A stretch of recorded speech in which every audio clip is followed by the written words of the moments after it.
Hi అండి. ఇప్పుడు మీరు ప్రతిలిపి అంశాల మాలలో వినబోతున్న అంశాలు చిన్న బ్రతికమ్మ, కన్నమ్మ, అందమైన దారి. లాస్ట్ ఎపిసోడ్లో శ్రీనుని నీలాంటి స్నేహితుడు దొరకడం నా అదృష్టం అంటున్నాడు కదా రఘు. అక్కడి నుండి కొనసాగింపు. హే పోరా, నేను నా కుటుంబం స్పర్ధలు లేకుండా సంతోషంగా ఉండాలని కోరుకుంటున్నాను. దానికోసం నిజం ఎంత నిప్పు లాంటిదైనా నా గుండెల్లో దాచేశానంతే అన్నాడు.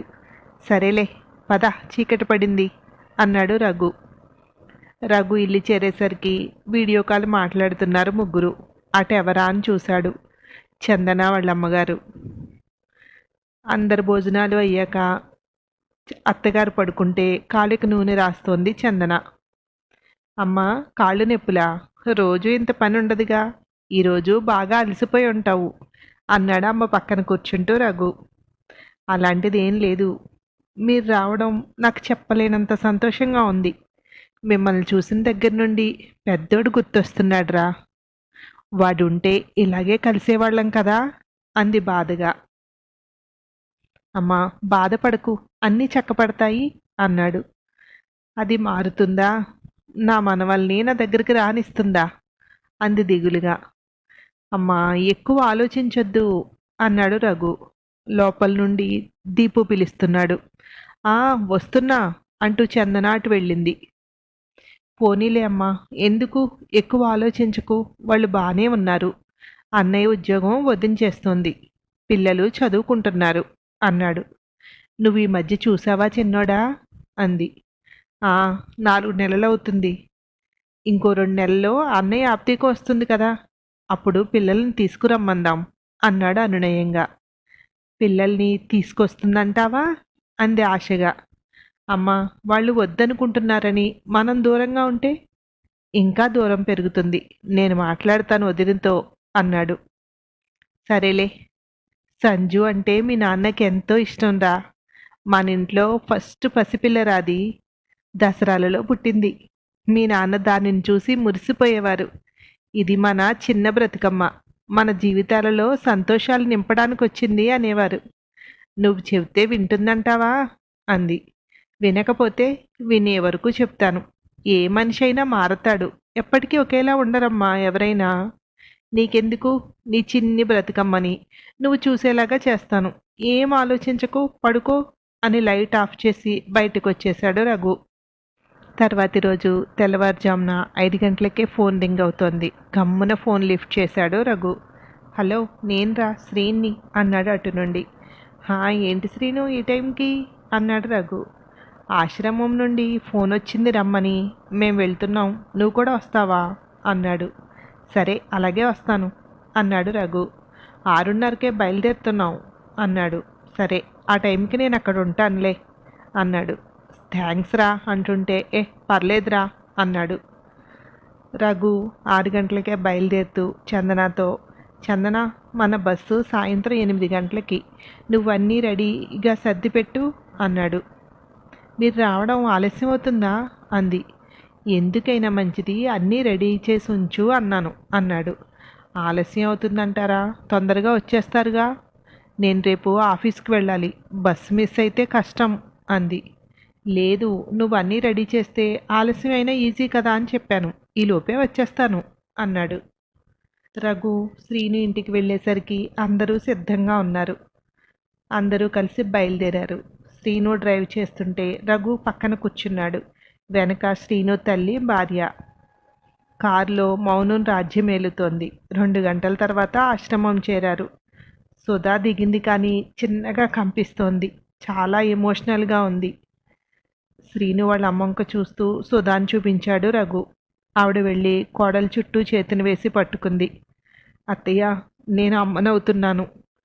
కంటి నుండి ఆనంద బాష్పాలు. లోపలికి వెళ్ళారు అందరూ. ఒక పెద్ద ఆవిడ వాళ్ళకి ఎదురొచ్చారు. రండి శ్రీనివాస్ గారు అంటూ. శ్రీను అందరినీ పరిచయం చేశాడు. శ్రీనుని సుధాని లోపలికి తీసుకువెళ్ళారు ఆవిడ.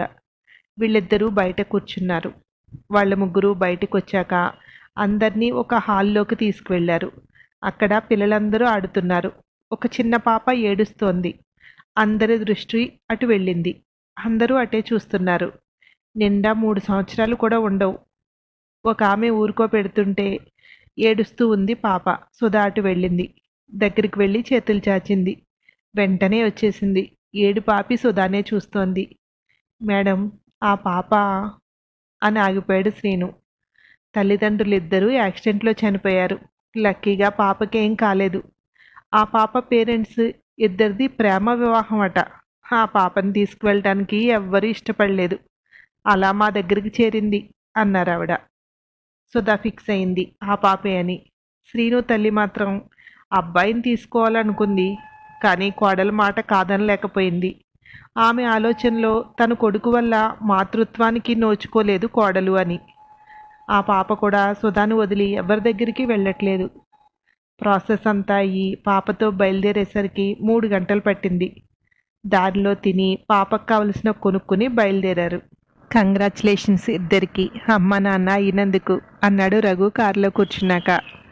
వెంటనే సుధా అంది, నేను కనకపోయినా అమ్మనయ్యాను అని. నువ్వు కూడా కన్న అమ్మవేనే. కన్న అంటే చూడడం అని కూడా. నువ్వు దీనిని చూసిన వెంటనే తల్లివయ్యావు అంటూ మురిపెంగా పాప బుగ్గలు ముద్దాడింది శ్రీను తల్లి. సుధా ఒడిలో హాయిగా నిద్రపోతోంది పాప. అమ్మా, నువ్వింత సహకరిస్తావు అనుకోలేదు అన్నాడు శ్రీను. నేను రాక్షసునా? అమ్మగా అమ్మ కావాలి అనుకున్న దాని మనసు నాకు తెలుసురా, అందుకే అడ్డు చెప్పలేదు అంది. ఆవిడ మాట కరుకుగా ఉంటుంది. ఆవిడ మనసు ఎంత మంచిదో ఇప్పుడు తెలుస్తోంది. మాటలు కఠినంగా ఉన్న మనిషిని తక్కువగా అంచనా వేస్తాం. కానీ ప్రతి మనిషిలోనూ మంచితనం ఉంటుంది. కొందరిలో దాగి ఉంటుంది. మరికొందరు నిలువెత్తు మంచితనంలో కనిపిస్తారు అనుకున్నాడు రఘు. ఏంటి రఘు, ఆలోచనలో ఉన్నట్టున్నావు అన్నాడు శ్రీను. నవ్వుతూ చూశాడు శ్రీను వంక. నా గురించేనా? నా జీవిత ప్రయాణానికి ఈ పాప అందమైన దారి. ఇక మా ఇద్దరి జీవితాలకు ఒకటే లక్ష్యం. పాప పయనించే దారిలో ఉన్న ముళ్ళను తొలగించి అందమైన దారి ఏర్పాటు చేయడం మా కర్తవ్యం అన్నాడు శ్రీను. ఆ దారిలో తన భవిష్యత్తు ప్రణాళికలకు అండగా ఉంటాం. దీనికోసం ఎన్ని అడ్డంకులనైనా అధిగమిస్తాము అంటూ ఇంకా దగ్గర తీసుకుంది సుధా. పాప కాదు, పేరు పెట్టండి సుధా అన్నారు శ్రీను తల్లి. వెంటనే సుధా, మీరే చెప్పండి అత్తయ్య మంచి పేరు అంది. నేను పెట్టే పేర్లు మీకు నచ్చుతాయా అని. భవిష్య అయితే బాగుంటుందేమో.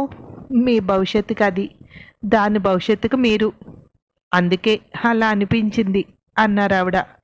పాప ఎంతో అదృష్టవంతురాలు మీ చేతుల్లో చేరినందుకు అన్నాడు రఘు.